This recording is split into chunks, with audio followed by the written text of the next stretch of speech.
in the 21st century. Hard-working people working hard for you and me. Moving higher, time and time again. Through the years you'll find us here. Moving higher. Hello and welcome to Moving Iron Podcast Markets with Chip Nellinger. This edition of the Moving Iron Podcast is brought to you by Dawsontire and Wheel, your premier ag tire and wheel provider in North America, helping people grow. TractorZoom, delivering insights, and Dryshod Boots, the official work boot of the Moving Iron Podcast. Chip, how you doing this morning?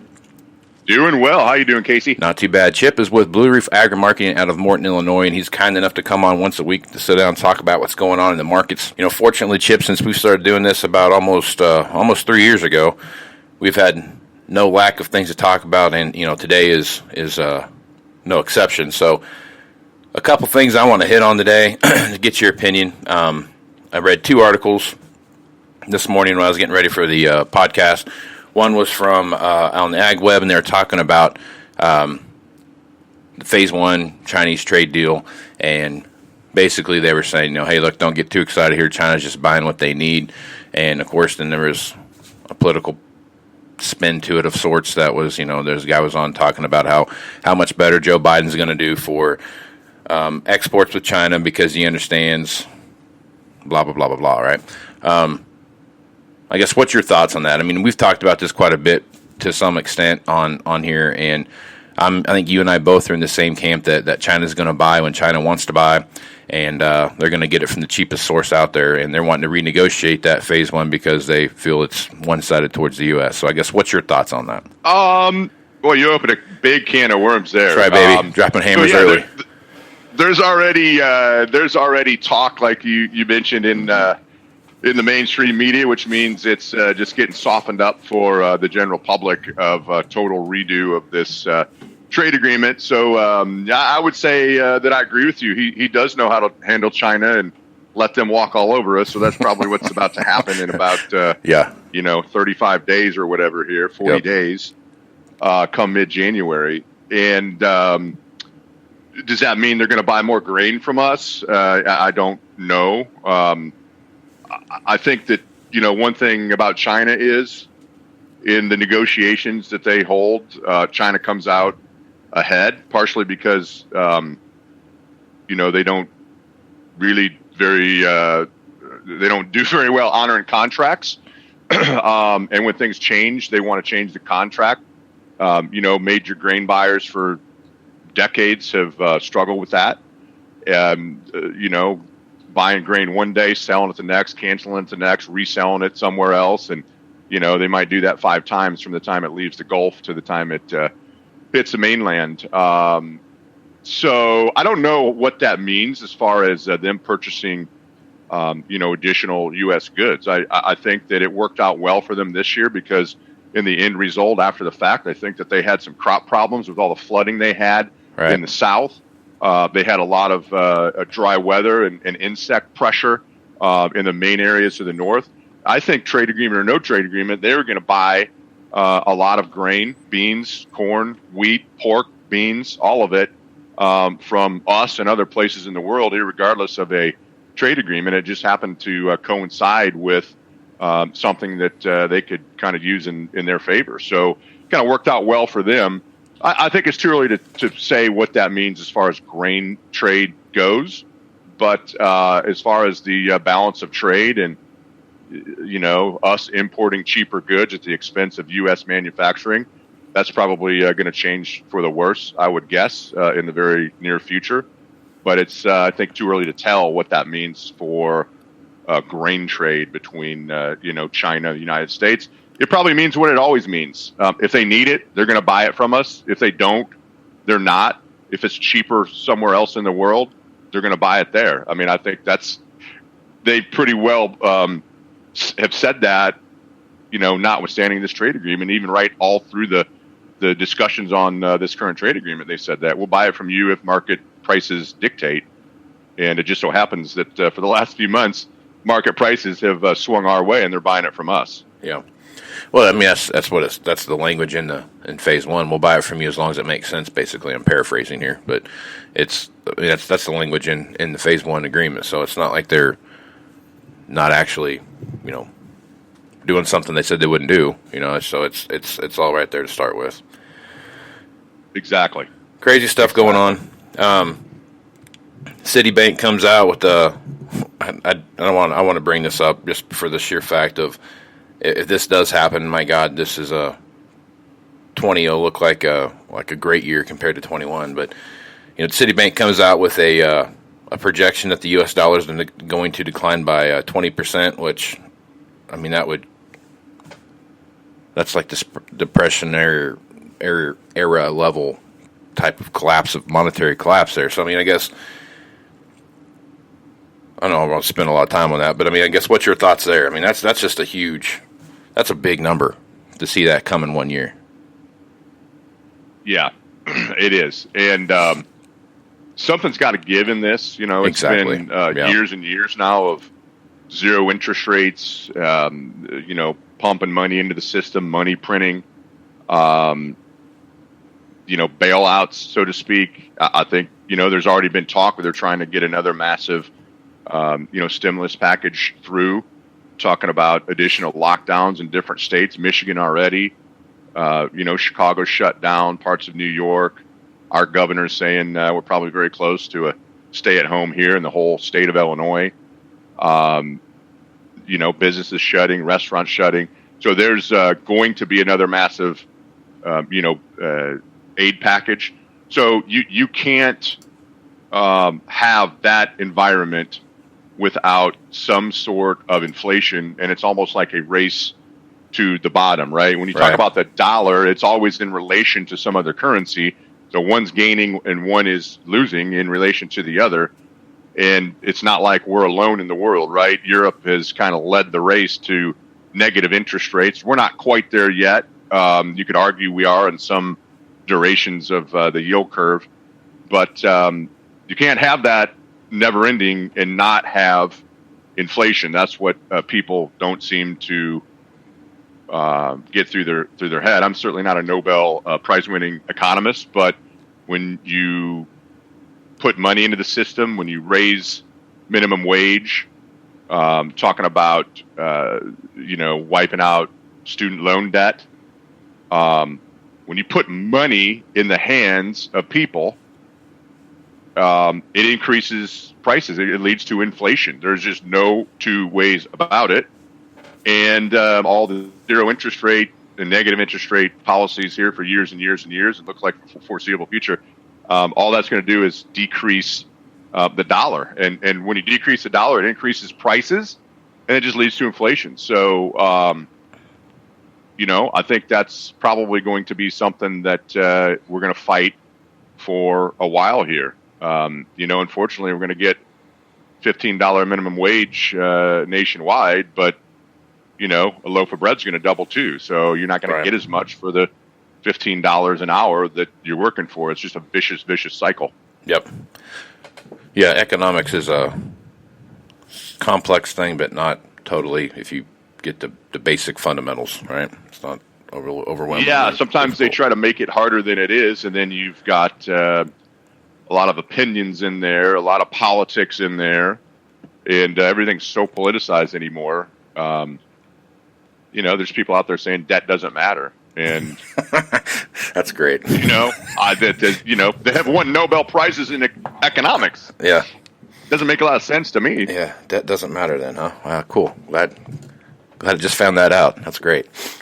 All right, so let's jump down, talk about Brazil and Argentina for a minute. We've been having they're under a microscope right now, and everyone's paying attention to what's happening right now in Brazil and Argentina with the dryness that we see happening, and where we're at in the U.S. with carryout in stocks and those kind of things compared to where we're at now in South America as we come into their summer harvest.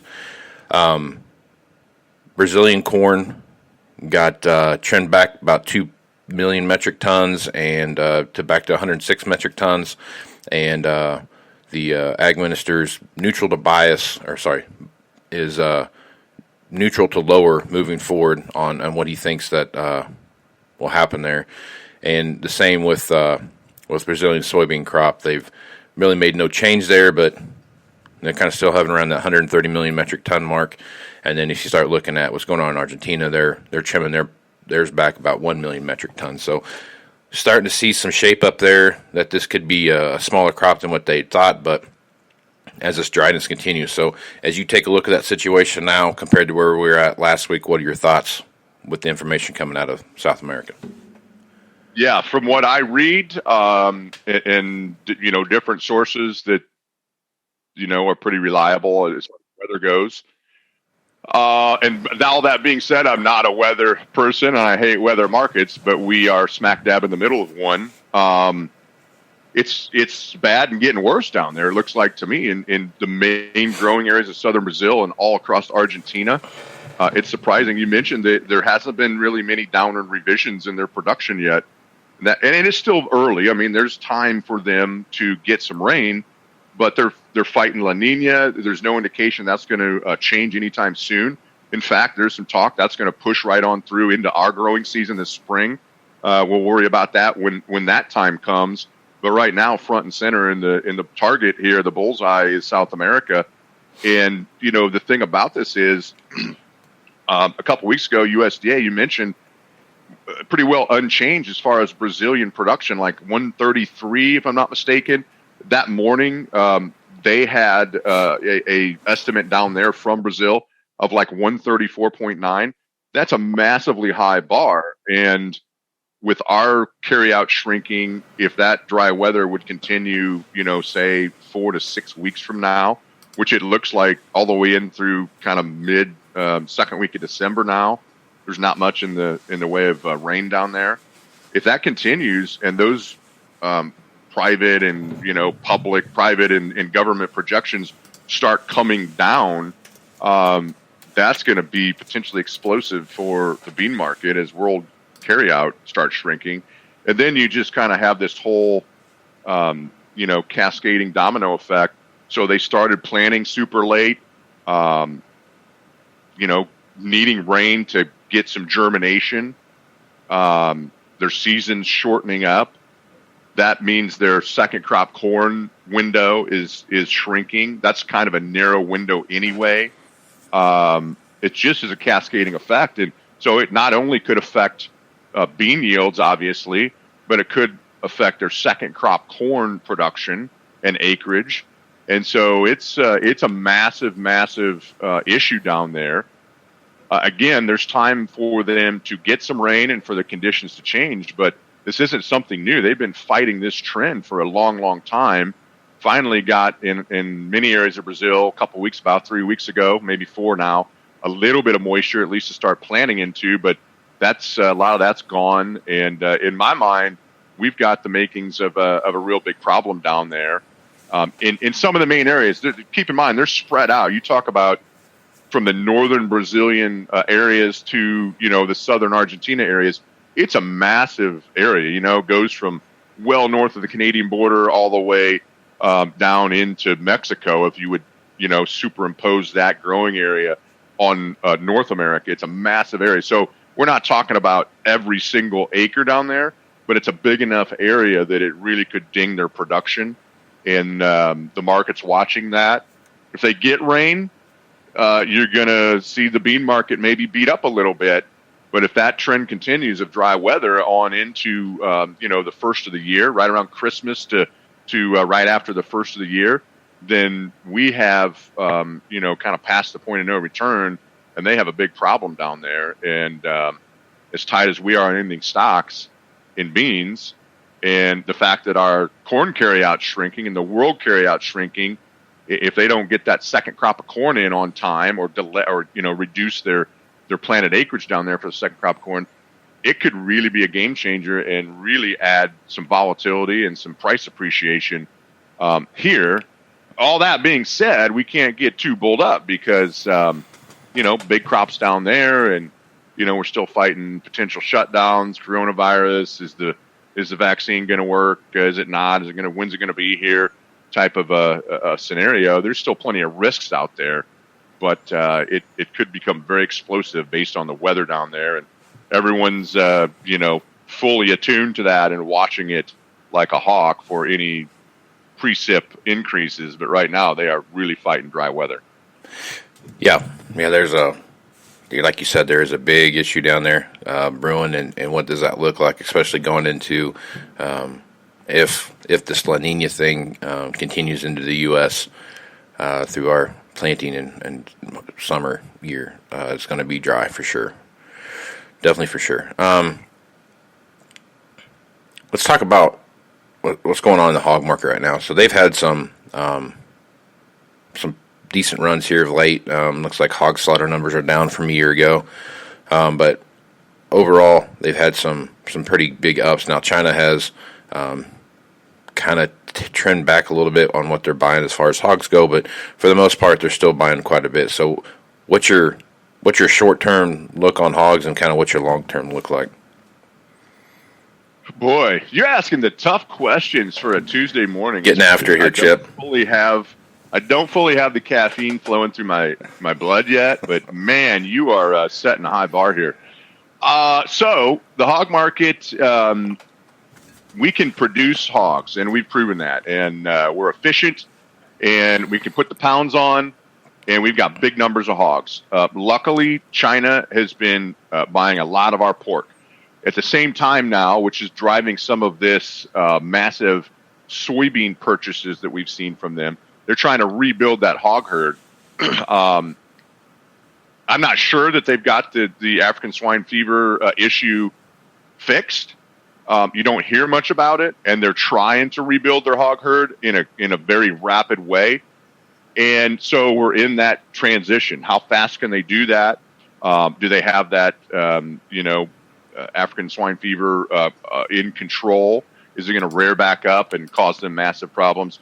So we're in that transition time, and you maybe hit the nail on the head. Every week we're going to watch the export sales report on Thursday and see how much pork China has taken. It's been big numbers.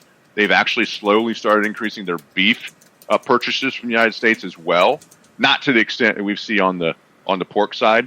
And so we're in that transition. I think you rewind a few months ago, when we had the packing plants shut for COVID and the whole supply chain issue, just disastrously low prices, negative margins, and hog producers have been fighting that for a while. I think that spurred some liquidation, some sow slaughter, some maybe the smaller producers finally just exiting the business. And so maybe we're starting into maybe a little more balance now as far as that production goes versus what the demand has been. But, that's something we're going to fight going forward. And that's, I think that's going to be the name of the game. For years and years, we've heard the story and read the stories, China's going to drive things here, and a population of 3+ billion people is a huge demand driver in the world. How are we going to feed China and the rest of the world? Well, we're seeing that right now, and unfortunately, that's hard to peg. It varies from year to year based on their production. They've shown if they need product, they will get it from the rest of the world. But at the same time, darn well they're trying their hardest to be self-sufficient and produce what they need. And so there's going to be that battle, and that's not something that's going to be 2 months or 6 months. That's probably going to be something that lasts well into our kids and grandkids' lives, and we're going to be debating that on a year-to-year basis. So that's a long answer. I think in the short run, the hog market looks pretty good. We've seen some pressure in here recently. I think that's maybe some bigger numbers. I think once we get maybe after the first of the year, things start looking a little bit better. But right now, the hog market certainly off its highs, at some support areas that are kind of critical here, and the cutout and cash markets have slid a little bit. But I think once we get through a little bit of a glut here over the next few weeks of supply, maybe things start looking better out into the first and second quarters of 2021. But we have to kind of watch these global shutdowns and COVID and world demand as well. So there's a lot of lot of ingredients in the stew right there that we've got to kind of mix up and watch. Yep, that's my biggest fear, is going back through a shutdown again. Just because of where we're at right now is a good place. We're making some headway. We're getting things back to going. We're kind of chugging along, and I'm afraid if we had another 4 to 6 week shutdown, as some of Biden's advisors are wanting to do, I don't know how many of these small businesses and farms and those kind of things can survive something like this. And again, back to your point, like we talked about earlier with the economic side of it, you can't just keep pumping money back into the deal. Give someone a 4 to 6 week vacation and pay their salary and everything else that goes along with that, and then somehow when it comes back out, that somehow they're just going to flip a switch and it's all going to come back on. We saw how long it took to make that happen after the first time. And I can't imagine what it would be like after the second time. Yeah. Yeah, and we bounced back incredibly fast from that. We really did. If you go back and rewind and really think about where we were at in March and April and all the supply chain issues, packing plants closed, negative crude oil, ethanol basically at a standstill. Not saying that can't happen again. I think the packing industry is much better prepared now. I think we know a lot more than we did. I think if you replay the shutdown again, we're going to keep the packing plants open. And that was, 2/3 of the problem we had back then. It wasn't a lack of demand for the meat. It was just getting it through the pipeline and packing plants not being open, and it caused some major disruptions. And hopefully that was in itself was kind of a black swan, once in a lifetime type thing. And we've learned from that. So I think if you replay the whole thing again and have a shutdown, I don't know that does a lot to meat protein demand, right? It might, you could argue it increases it slightly. It's already shifted from restaurants to people eating, in their homes more. Still a lot of carry out, but I think we get through that better than we did last time if there is another shutdown, at least from the meat standpoint. You get people off the roads, that's still an issue for, gasoline usage and ethanol demand. So that still could be an issue there. But I think from the meat side of the equation, I think we're much better equipped to handle that now. Not that there won't be problems, and there haven't been problems. They've been fighting that all along, as the whole, every industry and the whole rest of the world have. The problem is you can't work remotely and at a packing plant, right? You can work remotely if you have COVID, and I can stay at home and be on the phone, but you can't cut meat remotely, and that's the issue that they've got there. Yep. Yeah, that's a big problem, and I like I could go on for days about that, but I won't. So there's plenty of things going on out there that need to have some well thought out planning put to it to make sure that things are squared away. And see, it's all going to be fine. I mean, that's true. They're going to fix this COVID thing. Yeah, it's all going to be good. And we should do a whole podcast maybe at night after I've had a couple bourbons, and you should get my my conspiracy theory. I'm gonna send it to you. I got to get this out there because I would probably put a lot of money on this theory coming true, maybe 3 to 6 months from now.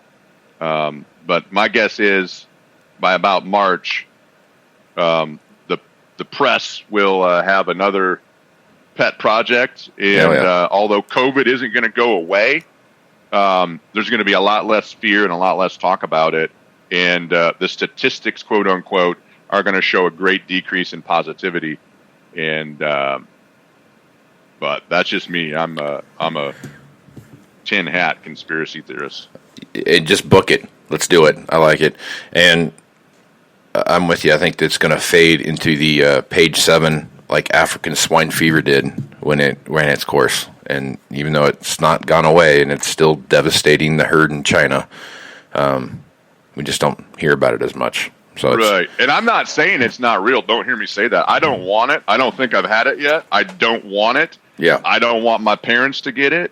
I don't want anyone's grandparents to get it. I'm not saying it's not real. It's very real. It's very real, yes. I'm just saying, the attention span is going to shift to something else, and it's still going to be there, but just not, drive everyone's lives. And magically, the statistics, I think, are going to go way down by about March, because they're going to change the way they do the test results, which currently produce a false positive up to a third of the time. Yep. And that's pretty well documented. So, yes. Just wait, Casey. Yep. It's going to be all fine. I agree with you, but there's it has to go away. Midterms elections they'll be starting to ramp up with that whole thing in March. You know what I mean? So, oh my God, it's going to have to go there. It's going to have to. You had to go there. Well, we don't even have the presidential election over yet, and some of the congressional elections. Yeah, that might take till the midterms. It might, but I could go on for that one for a while too. But there's a time and a place for someone to just move. Well, every state's got to certify everything before it's closed, and no one needs to do anything until that's all that counts, right?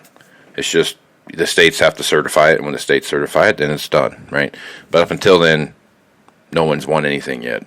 So it's I don't care what side of the political spectrum you're on. You can't call a football game at halftime because you're up, right? You got a whole another half to play. So anyway, enough of that. All right, Chip. Let's jump over and talk about wheat. Man, we're all over the place today. I am. I tell you what, I got a lot of sleep, and I've been sipping on some high-powered green tea here as we've been doing this. And you're asking the tough questions. I dig it, man. Sipping on the scissor. Here. Yeah, right on, buddy. All right, man. Hard red winter wheat. Let's talk about that for a second. That has, for the third straight week in a row, you've seen it's increased. Their ratings have increased. The USDA is but it's still well below the average, right? So we still got a long ways to go before we're anywhere near what they would consider to be an average size, crop and what the good to excellent looks like and those kind of things. So wheat has really kind of been one of those things that people are watching just like everything else, because again, key growing areas are dry. The U.S. is dry.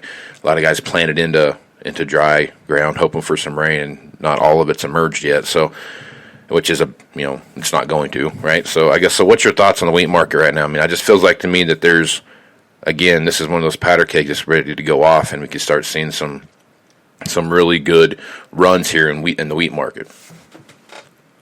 Yeah, boy, man, I thought the hard questions were over, and you just keep coming with the hits. That's complex. So if you look at the world supply and demand tables, just look at world wheat carry out, you think, we're good. We got plenty of wheat.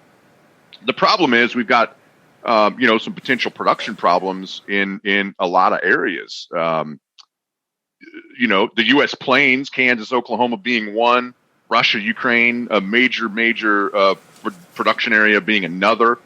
We already mentioned the dry weather in Argentina. That's, affected their planting, and maybe even nipped some of their harvest down there on wheat. So if you put maybe some production shortfalls in some of those areas struggling with dry weather right now, the supply and demand table on world wheat doesn't maybe look as plentiful as it does on paper. And so the problem is now in the northern hemisphere, you're kind of going into that time frame where you go into dormancy. It's hard to kill the wheat crop, in winter. You mentioned the crop conditions report. That's a pet peeve of mine as well. That's at best just kind of a beauty contest. It's hard enough to do that on corn and beans. And I am just a corn kid from Illinois, but I know enough about the wheat market and growing wheat to be dangerous. And I know enough that you can drive by a field of wheat out in Kansas or Oklahoma and think, there's a plant every, 36 inches, and you're like, that will make nothing. and by May, it looks lush green and beautiful. And the opposite, you can drive by a wheat field right now and you think, oh, that's the most lush green, beautiful field of wheat I've ever seen. And, by July, it makes 8 bushels. So as far as the crop conditions on wheat go, I think they're less than useless, but yet they put them out. Probably the biggest thing about wheat right now is the seasonality of it. Yeah, it's dry in areas, but once you go into dormancy, it's really hard to know much about that crop or to really make a big story that you're hurting the wheat crop until you come out of dormancy next spring. And we're in that time frame. I think wheat's going to be a follower here for a little while. China's had a little bit of an appetite for wheat, not only from us, but other suppliers in the world. If that would continue, that would help. But I think wheat for at least a period of time here into late winter is going to be more of a follower and kind of back to the old wheat market that we know and love. It's going to lag corn and beans. It's going to be the short leg of spreads against long corn and long beans for a little bit here and maybe struggle a little bit. But we've got the makings of some real problems, but we may not know more about production until, maybe the March, April time frame in the Northern Hemisphere once we know a little more about how we got through winter and how much moisture and snowfall there was. And it just may be kind of a dull period here for a little while in wheat. But we do have the makings of a problem. Supplies are shrinking. That's a different scenario than we faced for 5 or 6 years, where it just seemed like every year world wheat supplies just went up and up and up, and you couldn't give wheat away, and there were piles of wheat everywhere. We're going the other way, and that's why we've seen an increase in prices. And I think you just pause a little bit here, and you look and you say, well, wheat's acting kind of like a dog, we're used to wheat acting like for years and years, but it's kind of like the production cycle right now. I think price actually going to go into a little bit of dormancy in here. And if we're still struggling with dry weather in these major production areas, Kansas, Oklahoma, Russia, and Ukraine, come April, May, we got some more explosive action potentially coming in wheat, but we just have to wait between now and then to kind of see how things play out. Right on, man. Well, good stuff, Chip. A lot of good stuff there, a lot of good information, and appreciate you being on the podcast. If folks want to reach out to you and get some more information about what Blue Reef can do for them, what's the best way to do that? Yeah, best way is just give us a call, 309-550-7213. We'd love to chat with you with all the stuff we went over. What do you do with that? And that's, really where the rubber meets the road with us is building a plan. Everyone's individualized and different. You need to take a plan with all that information, what works for you, and then execute that plan. And that is really hard to do. So that's what we try to help people with. And we'd love to talk to you if you would like some help and advice on that. Yeah, give those guys a call, man. Chip's got a lot of great information, and they're really good at working with that plan and building that profitability skill for you, helping you understand what that looks like. So with that, I'm Casey Seymour with Moving Iron Podcast. Make sure you check me out on Facebook, Twitter, and Instagram. That's where you can find all the latest editions of the Moving Iron Podcast, as well as any Moving Iron blogs that I post. You also check out movingironllc.com for all the latest information about the Moving Iron Summit coming up in Nashville, Tennessee, January 20th through the 22nd. A lot of good information there, a lot of great speakers. Check those out. And all the information that you need to register for the event, as well as book rooms and those kind of things right there on the website. But if you want more information about that, make sure you hit me up at Moving Iron Podcast at movingironpodcast.com, and I'll get you whatever information you're looking for. Check out the Global Ag Network and great podcasters there, like the Dryland Farmer Podcast and all the antics that Brent and Landon put out there every week. So with that, I'm Casey Seymour with Chip Nellinger. Let's go be some iron, folks. Out. Moving iron in the 21st century. Hard-working people working hard for you and me. Moving iron time and time again. Through the years you'll find us here. Moving